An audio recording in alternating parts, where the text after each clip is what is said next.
Today's Geek Wisdom was inspired by a recent unicorn planning party, which caused me to reflect on my grade 11 English teacher. I guess you might call it language arts today. My grade 11 English teacher's name was Mr. Curry.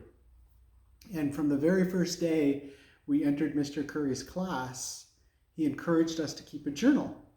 And on his chalkboard, he had a phrase written, and the phrase said, "A journal is useful to the person who keeps it, dull to the contemporary who reads it, invaluable to the student years later who treasures it."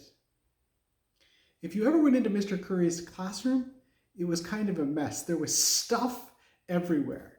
There was bottles and cans and an old hourglass. There was the wheel of a bicycle. And on his desk sat a handle from a shopping cart. And Mr. Curry taught the same curriculum, the same course that every other grade 11 teacher taught, but it was different. Mr. Curry was a storyteller. He just loved to tell stories, and you could see the smile on his face when he was giving a story. Even the people that were in the back of the class that pretended to be sleeping would have their ears perked up to listen to Mr. Curry's stories. And it was about the middle of the semester when he told us the story of this shopping cart handle. And he told it from the perspective of the shopping cart, what the shopping cart had experienced through its life and how it ended up in the ditch to where eventually Mr. Curry would find it and give it a new home on his desk.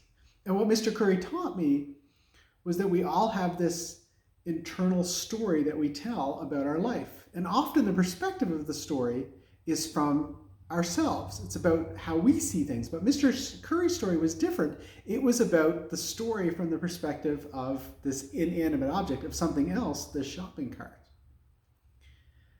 So I'm going to ask you today to think about, what kind of story are you telling for your own life right now? What role do you play?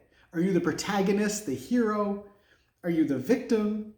Do you maybe just feel like you're playing a supporting role?